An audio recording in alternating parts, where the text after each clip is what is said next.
Welcome, weary traveler, to a quiet journey through the grand tapestry of the Ottoman Empire. As dusk settles around us and the world outside begins its slumber, we embark on an immersive voyage designed not for the urgency of wakefulness, but for the gentle embrace of the night. This is a narrative woven with patience, a historical recounting crafted to soothe your mind as it subtly absorbs the echoes of a powerful and enduring civilization. Imagine, if you will, the vast Eurasian landmass, stretching from the sun-drenched shores of the Mediterranean to the rugged steppes of Central Asia. Across this immense expanse, for over 6 centuries, the Ottoman Empire stood as a colossus, a beacon of power, culture, and innovation. It was an empire that shaped the destiny of continents, influenced the course of world religions, and left an indelible mark on art, architecture, and governance. From its humble origins as a small Anatolian principality, it blossomed into a dominant force, bridging East and West, Islam and Christianity, ancient traditions, and burgeoning modernity. As we drift through the centuries, we will uncover the intricate layers of this remarkable state.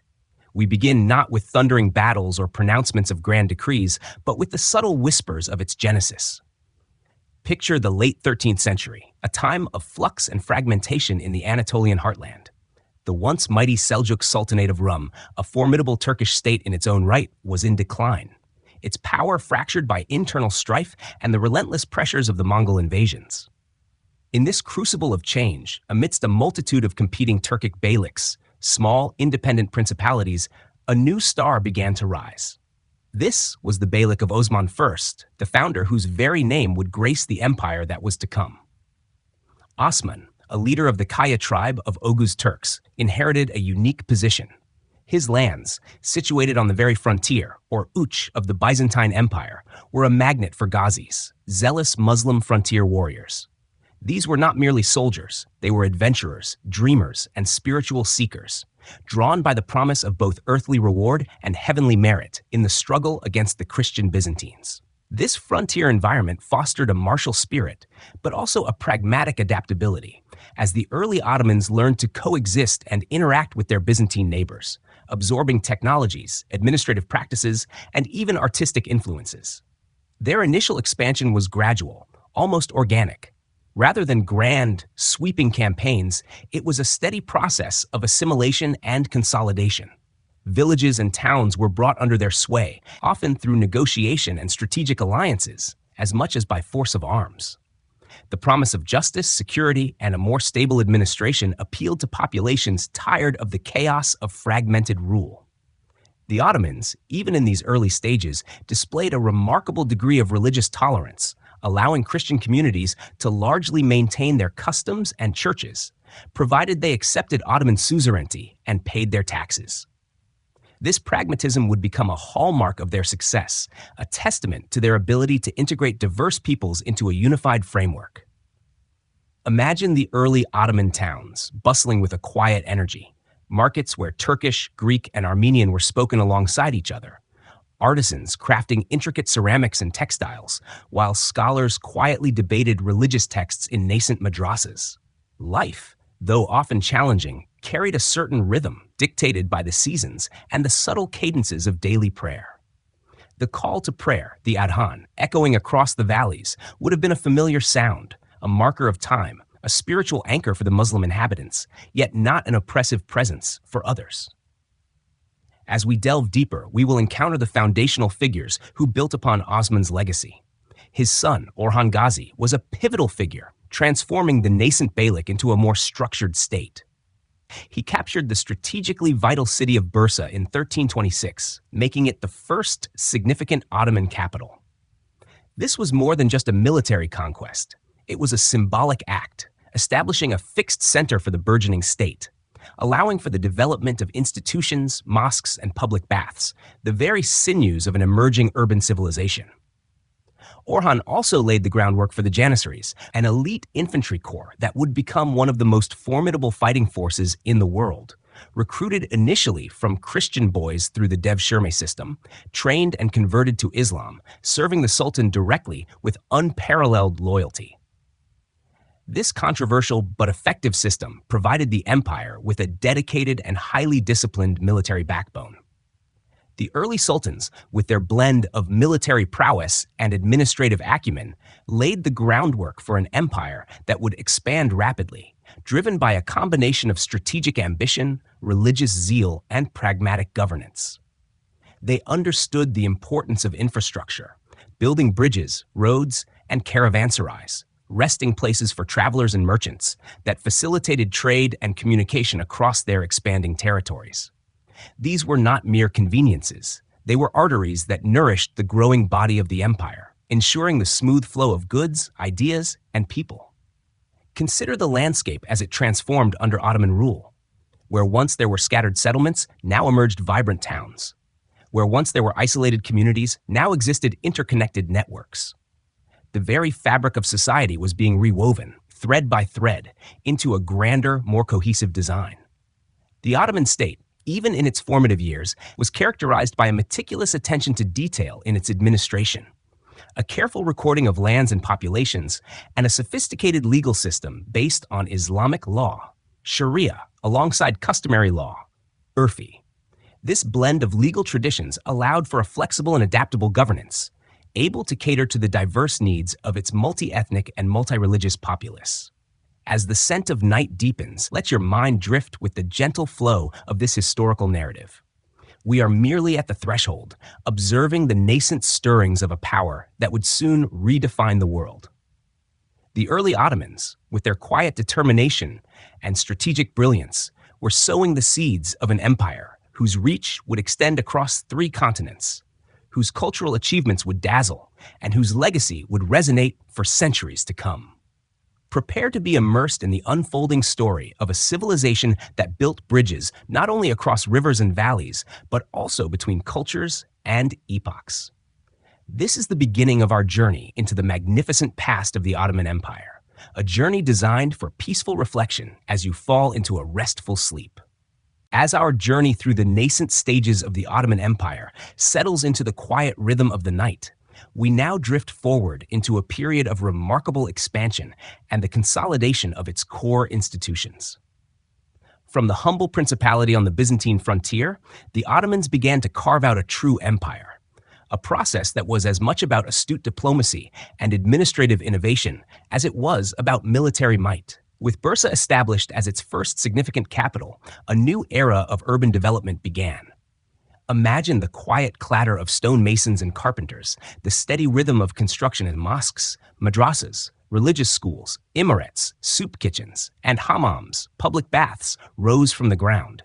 These were not merely buildings. They were the physical embodiment of a burgeoning civilization, designed to serve both the spiritual and practical needs of the growing population. The Orhan Gazi Mosque in Bursa, for instance, reflects the early Ottoman architectural style. Simple yet elegant, functional yet infused with spiritual grace. Its design, and that of subsequent structures, began to fuse Seljuk traditions with new inspirations, hinting at the unique aesthetic that would later define Ottoman art. Under Orhan Gazi and his successors, the Ottoman state began to refine its administrative machinery. The Divan, a council of ministers, was established, providing a more structured approach to governance. Laws were codified, and a system of land registration, crucial for taxation and resource management, was put into place. This meticulous attention to detail, this emphasis on order and predictability, proved immensely appealing to the diverse populations living under Ottoman rule.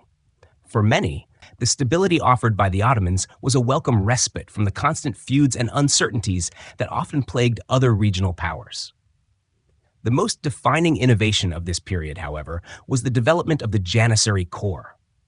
This elite infantry unit, recruited through the Devshirme system, was a truly revolutionary concept. Imagine young Christian boys, often from the Balkans, brought to the capital, educated, converted to Islam, and trained with an unparalleled discipline and loyalty to the Sultan. They became a formidable fighting force, equipped with the latest weaponry, initially bows and arrows, but soon mastering firearms like muskets and cannons, which gave the Ottomans a crucial advantage on the battlefield. The Janissaries were not merely soldiers. They were often highly educated, serving in administrative roles and contributing to the empire's intellectual life. Their unique position, directly loyal to the Sultan and detached from traditional aristocratic power bases, allowed them to become a potent instrument of centralized authority. As we gently glide through the 14th century, the Ottoman expansion into the Balkans gathered pace. The Battle of Kosovo in 1389, though a complex and historically debated engagement, marked a pivotal moment. While both sides suffered heavy casualties, the battle ultimately cemented Ottoman control over Serbia and opened the path for further advances into southeastern Europe. Picture the vast plains of Kosovo stretching under a moonlit sky, the echoes of ancient battles still lingering. The Ottoman strategy was often one of gradual encirclement, chipping away at Byzantine and other Christian strongholds. Cities like Adrianople, modern Edirne, fell, becoming a crucial strategic base and, for a time, a secondary capital, highlighting the empire's westward gaze. The capture of Adrianople in 1362, or possibly earlier, the exact date is debated, was immensely significant. This city, strategically located on major trade routes and closer to Europe than Bursa, allowed the Ottomans to project their power more effectively into the Balkans. It became a vibrant center, a testament to Ottoman foresight in establishing strong urban centers as foundations for their growing empire. Here, the first grand imperial mosques began to emerge, designed to impress and inspire, showcasing the growing confidence and ambition of the Ottoman sultans. However, the path to empire was not without its formidable challenges. The early 15th century brought a catastrophic setback in the form of Timur, the formidable Turco-Mongol conqueror. The Battle of Ankara in 1402 saw the Ottoman Sultan Bayezid I decisively defeated and captured by Timur's forces. This was a moment of profound crisis, plunging the young empire into a period known as the Ottoman Interregnum, a brutal civil war between Bayezid's sons that lasted for over a decade. Imagine the chaos, the fracturing of authority, the fear that the nascent empire might simply dissolve. Yet, remarkably, the Ottoman state proved its resilience. Its institutions, its unique military organization, and the loyalty of its populace, particularly the Janissaries, allowed it to weather this storm. The sons of Bayezid, despite their bitter feuds, ultimately understood the importance of maintaining the integrity of the state. From this crucible of civil war emerged Mehmed I, who reunited the empire, and then his son, Murad II, who continued the arduous task of consolidation. Murad II was a figure of quiet determination, focusing on rebuilding the army, reasserting control over lost territories, and preparing the ground for the empire's most audacious conquest. It was during this time that the Ottoman state truly began to understand its own formidable strength, having survived an existential threat. They learned from their defeat, adapting their military strategies and reinforcing the centralized power of the Sultan. As the 15th century unfolded, the shadow of the Hagia Sophia loomed large in the Ottoman imagination. Constantinople, the ancient capital of the Byzantine Empire, remained an unyielding bastion, a symbol of lingering Roman power despite its diminished state. For centuries, Muslim rulers had dreamed of capturing this fabled city, seen as the heart of Eastern Christendom. The Ottomans, now firmly established in Anatolia and the Balkans, increasingly saw Constantinople as a strategic necessity, a vital bridge between their European and Asian territories, and a symbolic prize that would legitimize their claim as the true successors to imperial power. The stage was set for the grandest act in Ottoman history, the conquest of Constantinople. Murad II had made attempts, but it was his son, Mehmed II, who would earn the epithet the Conqueror, Fatih. Mehmed was a young sultan, barely in his 20s, but possessed of an extraordinary intellect, an unshakable will, and a deep understanding of military engineering and strategy. He meticulously planned the siege, gathering an immense army and an unprecedented arsenal of cannons, including the colossal Basilica cannon, capable of firing immense stone balls that could shatter even the formidable walls of Constantinople. Imagine the bustling activity in the Ottoman camps outside the city walls. Thousands of soldiers, engineers, and laborers, the sounds of hammers on metal, the creak of wagons, the murmur of prayers, the scent of wood smoke and cooking fires hanging in the air. On the other side of the walls, the beleaguered Byzantines, led by Emperor Constantine the Thickened Palaiologos, prepared for a valiant yet ultimately desperate defense.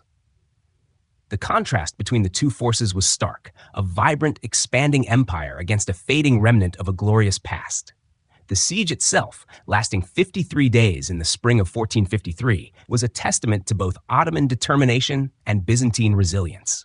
The use of massive cannons, the construction of intricate siege towers, and the audacious feat of dragging ships overland to bypass the chain across the Golden Horn all speak to Mehmed's innovative genius. Picture the thunderous roar of the cannons, shaking the very foundations of the ancient city, the desperate cries of its defenders, and the relentless advance of the Ottoman forces. The visual spectacle of the ships gliding over land, a feat of engineering that stunned the defenders, must have been a truly awe-inspiring sight, demonstrating the technological superiority and audacious spirit of the besiegers. Finally, on May 29, 1453, the walls were breached. The city fell. The conquest of Constantinople, now Istanbul, was not merely a military victory. It was a watershed moment in world history. It signaled the definitive end of the Byzantine Empire, the last vestige of the Roman Empire in the East. For the Ottomans, it was the ultimate legitimization of their imperial aspirations, transforming them from a regional power into a true world empire.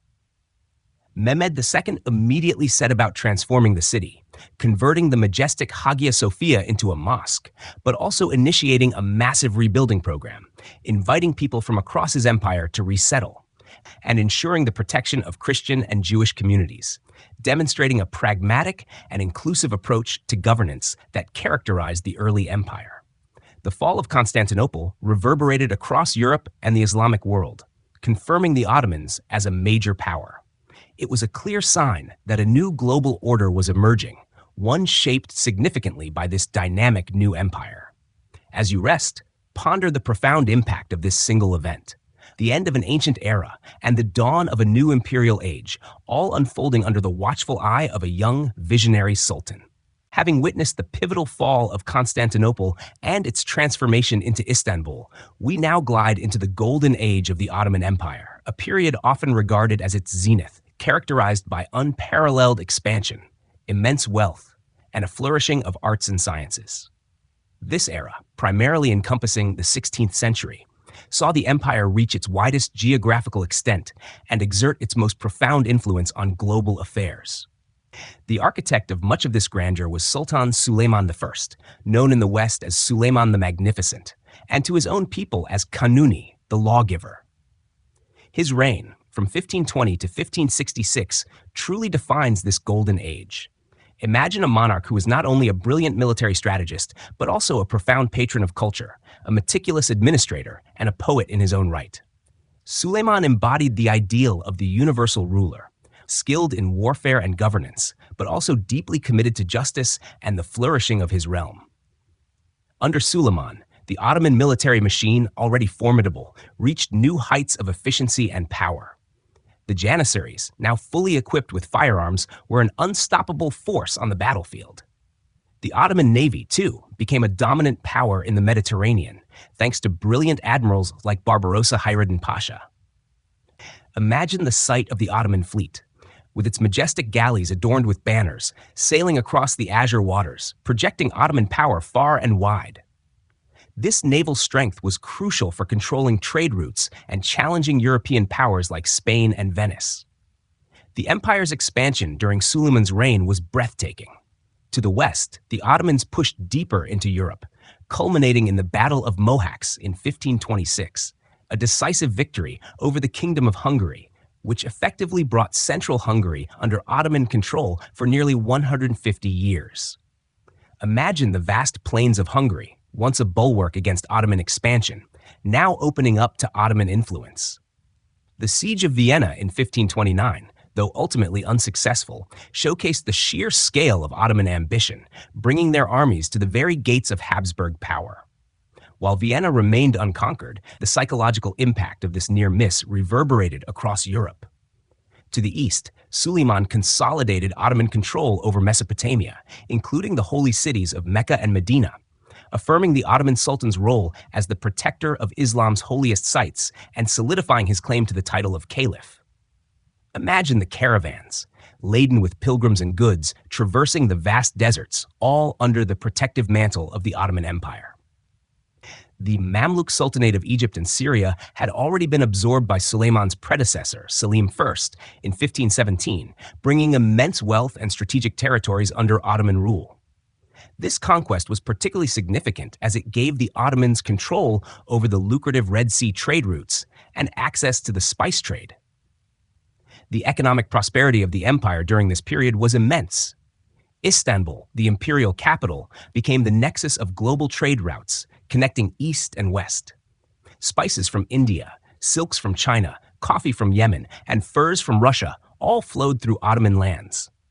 Imagine the vibrant markets of Istanbul, known as bazaars, teeming with merchants from every corner of the known world. The air thick with the scent of exotic spices, the murmur of countless languages, and the shimmer of exquisite fabrics. This economic prowess supported not only the vast military, but also the lavish imperial court and ambitious public works projects. Under Suleiman, the legal system was meticulously reformed and codified. Kanuni, the lawgiver, oversaw the compilation of a comprehensive code of laws known as the Kanunnameh, which harmonized Islamic Sharia law with customary Turkish law, Urfi. This legal framework provided stability and justice across the empire's diverse populations, ensuring fairness in taxation, land tenure, and criminal justice. Imagine a system where a single set of clear, written laws governed such a vast and varied populace, contributing to the overall order and efficiency of the empire. This golden age was also a period of extraordinary cultural flourishing, often referred to as the Ottoman Renaissance. Suleiman was a magnificent patron of the arts, funding grand architectural projects, commissioning exquisite calligraphy and miniature paintings, and supporting brilliant scholars and poets. The most famous architect of this era was Mimar Sinan, whose genius shaped the skyline of Istanbul and other Ottoman cities. Imagine the soaring domes and slender minarets of mosques like the Süleymaniye Mosque in Istanbul, a masterpiece of Ottoman architecture, designed by Sinan to rival the Hagia Sophia itself. These structures were not just places of worship. They were complex social complexes, encompassing schools, hospitals, public baths, and charitable kitchens, serving as vital centers of community life. The intellectual life of the empire thrived. Scholars studied astronomy, mathematics, medicine, and philosophy, drawing upon both Islamic traditions and European advances. Ottoman cartographers produced remarkably accurate maps, demonstrating their advanced understanding of geography. Imagine the quiet intensity of scholars in their libraries, surrounded by ancient texts and new discoveries, contributing to the global pool of knowledge. Poetry, too, reached new heights, with Suleiman himself writing verses under the pen name Muhibi. The arts of calligraphy and illumination transformed written texts into works of breathtaking beauty. Daily life in the Ottoman Empire during this period, particularly in its urban centers, was remarkably vibrant. The coffee houses began to emerge as important social spaces where men would gather to drink coffee, discuss politics, tell stories, and listen to poets and musicians. Imagine the gentle murmur of conversations, the clinking of tiny cups, and the rich aroma of freshly brewed coffee wafting through the air. These were spaces of intellectual and social exchange, reflecting the sophisticated urban culture. Public baths, or hammams, were not just for hygiene. They were social hubs, places for relaxation, gossip, and business dealings.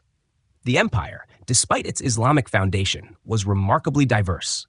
It encompassed a mosaic of ethnicities and religions.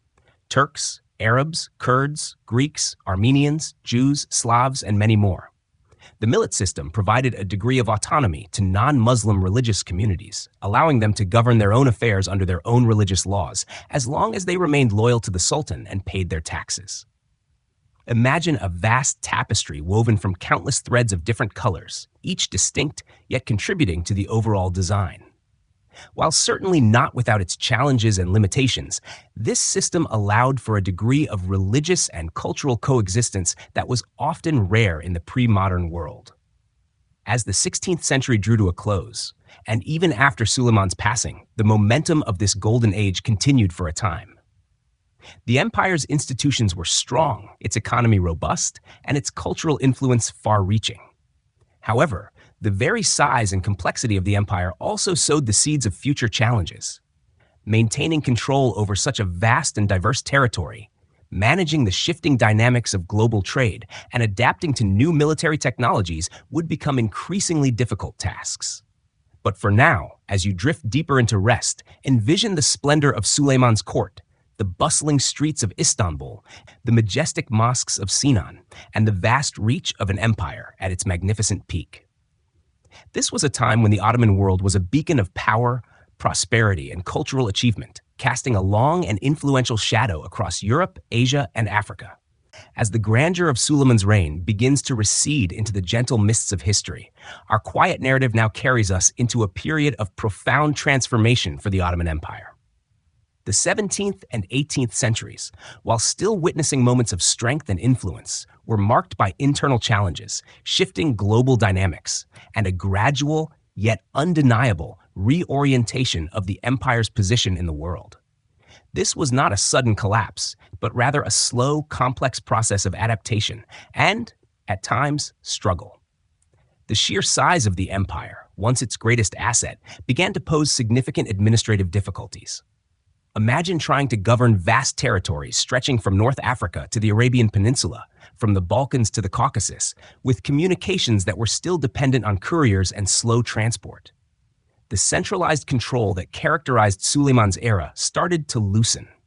Provincial governors, often distant from Istanbul, gained more autonomy, and corruption, though always a risk in any large bureaucracy, became more pervasive. The system of land grants, or timars, which provided loyal cavalry with land in exchange for military service, began to be replaced by tax farming, a less efficient and more exploitative system that often led to peasant unrest and reduced military effectiveness. The nature of the Sultanate itself also underwent a change. After the powerful and long-reigning sultans of the Golden Age, many successors were less engaged in direct governance, often due to the practice of princely seclusion in the kafes, cage, of the Topkapi Palace. This meant that potential heirs were kept isolated and unexposed to the complexities of statecraft, leading to a succession of less experienced rulers. Imagine princes growing up within gilded walls, cut off from the practicalities of governing a vast empire. Power began to increasingly shift to the grand viziers, chief ministers who often wielded immense authority, and to the powerful factions within the imperial court, including the sultan's mother, Valid Sultan, and the eunuchs who managed the palace. Economically, the empire faced new pressures. The age of discovery by European powers, particularly the circumnavigation of Africa, and the establishment of direct sea routes to Asia, bypassed the traditional Ottoman-controlled land routes of the Silk Road. Imagine the vibrant markets of Istanbul, once the undisputed hub of east-west trade, now finding their importance diminished as European ships sailed directly to the sources of spices and silks. This economic reorientation, coupled with the influx of New World silver into Europe, which led to inflation, impacted the Ottoman economy. While the empire remained wealthy, its relative economic power compared to burgeoning European states began to decline. Militarily, the once invincible Janissaries, who had been the backbone of Ottoman power, became a source of internal instability. Their privileges grew, they started engaging in trade and crafts, and their discipline waned. They became a powerful political force, often meddling in dynastic successions and even deposing sultans. Imagine an elite military corps, once fiercely loyal, now acting as a kingmaker, prioritizing its own interests over the state's.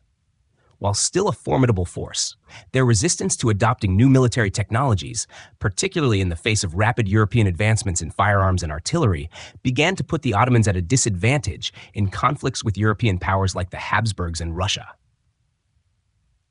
The 17th century saw a series of significant military defeats for the Ottomans, signaling a shift in the balance of power. The Battle of Vienna in 1683, a second, much larger siege of the city, marked a decisive turning point. Imagine the combined forces of European powers, notably the Polish King John III Sobieski, arriving to relieve the besieged city, turning the tide against the Ottomans. This defeat, and the subsequent Treaty of Karlowitz in 1699, resulted in significant territorial losses for the Ottomans in Central Europe, particularly Hungary, which had been under Ottoman rule for over a century. This was the first major territorial concession by the Ottomans, a humbling moment that forced them to confront their vulnerability. Despite these challenges, the empire was far from stagnant.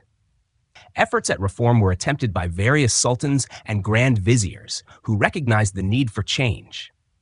Figures like the Köprülü family of grand viziers in the late 17th century brought periods of renewed stability and military success through administrative reforms, fiscal discipline, and efforts to curb corruption. Imagine these strong-willed ministers trying to stem the tide, pushing for a return to earlier principles of effective governance and military prowess. These were not easy tasks, often met with resistance from entrenched interests. Culturally, the empire continued to flourish, albeit with a different character. The Tulip period, 1718-1730, under Sultan Ahmed III and his Grand Vizier Nevşehirli Damat Ibrahim Pasha, was a remarkable era of peace and cultural vibrancy. Imagine grand garden parties, lavish festivals, and a fascination with European aesthetics, particularly the tulip, which became a symbol of this refined elegance. New libraries were established, and European styles influenced Ottoman architecture and painting. This period saw a growing interest in Western ideas and technologies, as the Ottomans began to send embassies to European capitals to learn about their advancements. This cultural exchange, though subtle at first, laid the groundwork for future modernization efforts. However, the balance of power continued to shift. Russia, under Peter the Great and Catherine the Great, emerged as a formidable new rival, aggressively pushing southward towards the Black Sea and the Balkans, often claiming to protect Orthodox Christian subjects within the Ottoman Empire. Imagine the vast, cold expanses of the Russian Empire, now pressing against the Ottoman northern frontiers, leading to a series of costly and often devastating wars. The rise of new European powers and the intensification of their colonial ambitions meant the Ottomans were increasingly drawn into a complex web of international politics, often as a defensive player. As the 18th century drew to a close, the Ottoman Empire found itself in a paradoxical position. It was still a vast and powerful state, with a rich cultural heritage and a deep reservoir of resilience. Yet, it was undeniably facing a set of systemic challenges that demanded fundamental change.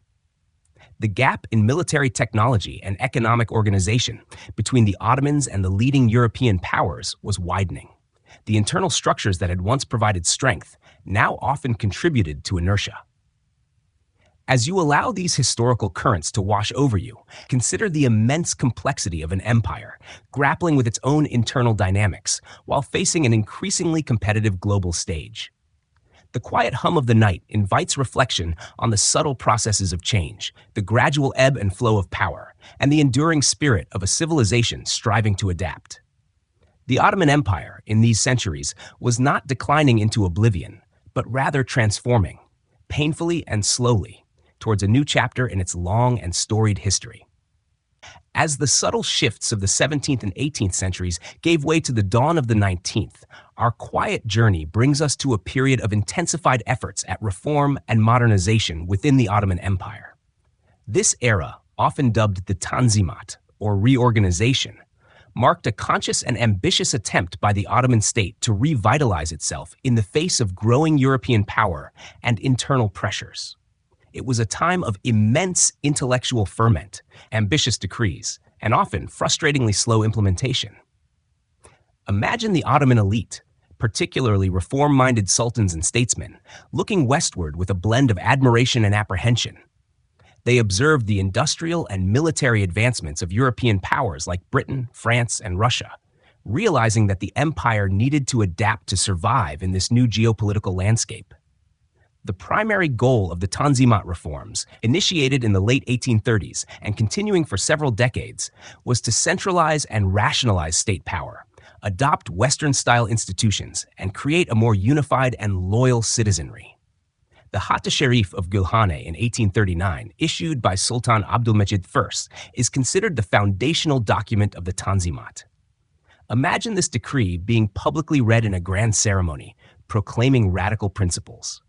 It promised equality before the law for all subjects, regardless of religion or ethnicity, an end to arbitrary arrests, fair taxation, and a more just conscription system. This was a revolutionary declaration, challenging centuries of established legal and social hierarchies. It aimed to create a shared sense of Ottoman citizenship, hoping to bind the diverse peoples of the empire more closely to the state. Following this, a series of comprehensive reforms swept through various sectors. In the military, the traditional Janissary Corps had already been abolished in 1826 by Sultan Mahmud II, in a brutal but necessary act known as the Auspicious Incident. Imagine the dramatic end of this once mighty but now rebellious force, clearing the way for a modern, European-trained army. New military academies were established, instructing officers in modern tactics and weaponry. The Ottoman Navy was also revitalized, acquiring steamships and modern frigates, aiming to regain its historical prowess in the Mediterranean and Black Seas. In education, new secular schools were founded alongside traditional religious ones, focusing on sciences, mathematics, and foreign languages to train a new generation of bureaucrats and officers. Imagine young students, once solely immersed in religious texts, now learning about engineering, chemistry, and international law. Missions were sent to European capitals to study their systems of administration, law, and technology, bringing back new ideas and practices. The legal system underwent significant transformation. New commercial and criminal codes, largely based on French models, were introduced, running in parallel with the traditional Islamic Sharia courts.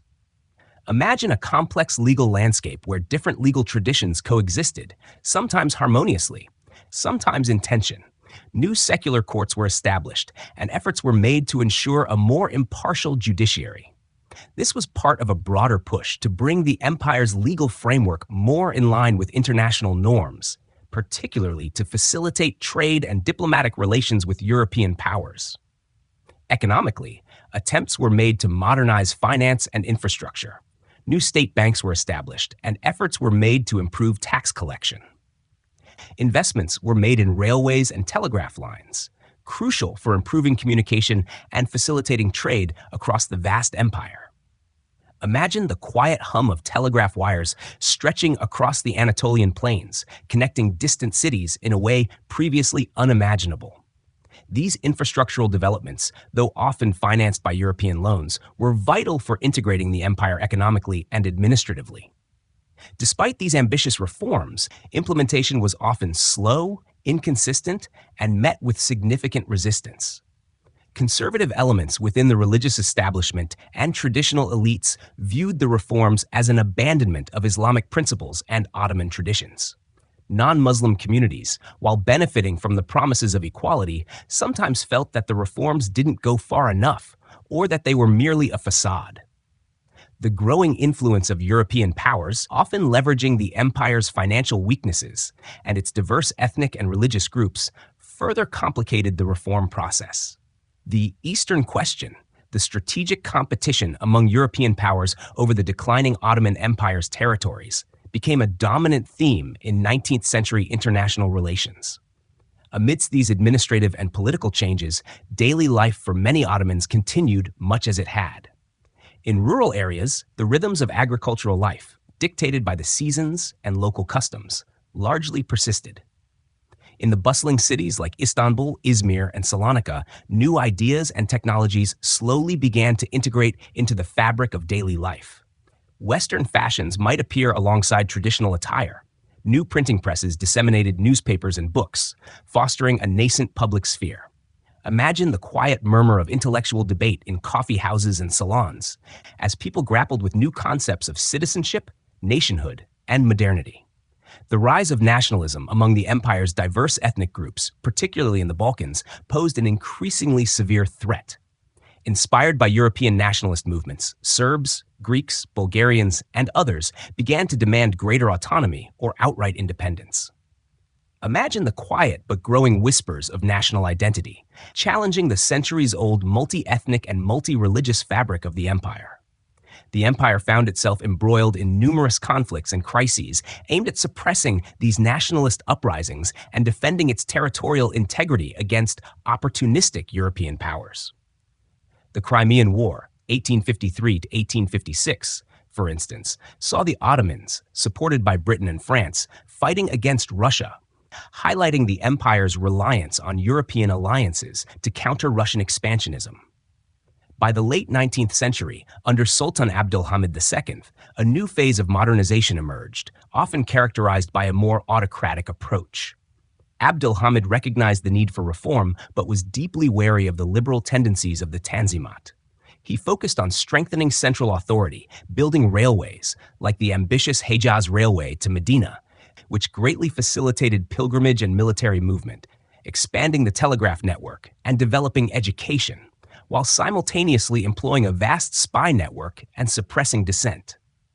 Imagine the pervasive presence of the state, both in its modernizing efforts and its more repressive aspects, a complex blend of progress and control.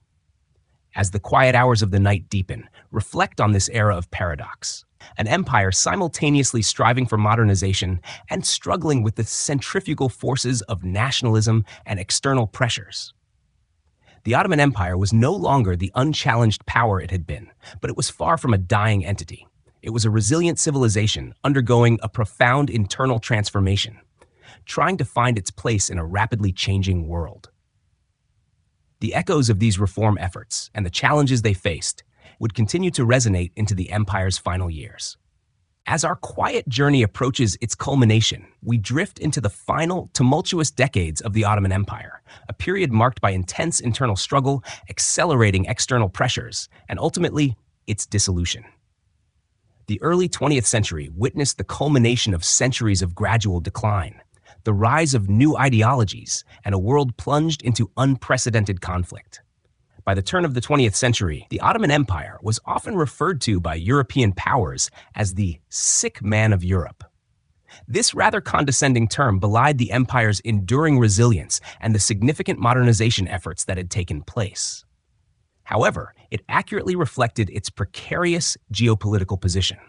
Internal dissent, fueled by growing nationalist sentiments among its diverse ethnic and religious groups, particularly in the Balkans and the Arab provinces, continued to erode its unity. Imagine the empire as a grand old tree, its roots still deep, but its branches increasingly fragile, buffeted by strong winds from all directions.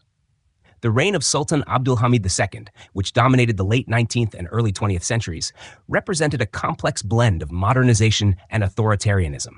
He centralized power, built crucial infrastructure like the Hejaz Railway connecting Damascus to Medina, a remarkable engineering feat that strengthened both pilgrimage and military control in the Arabian Peninsula. Imagine the steam trains, symbols of modernity, traversing ancient landscapes, linking distant corners of the empire. He also invested in education and reformed the bureaucracy.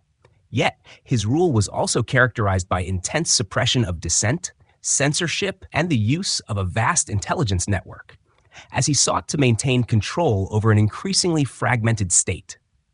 However, the forces of change proved too powerful to contain. The Young Turk Revolution of 1908, a movement led by Western-educated military officers and intellectuals, forced Abdulhamid II to restore the 1876 constitution and parliamentary rule. Imagine the jubilant crowds celebrating in Istanbul, believing that constitutionalism would save the empire. This marked a brief but significant shift towards a more liberal constitutional monarchy.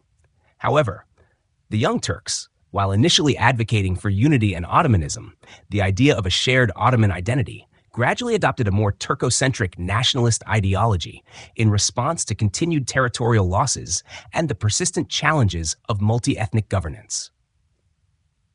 The period immediately preceding and during World War I saw a rapid succession of crises and wars that severely weakened the empire. The Italo-Turkish War, 1911 to 1912, led to the loss of Libya, the last Ottoman territory in North Africa.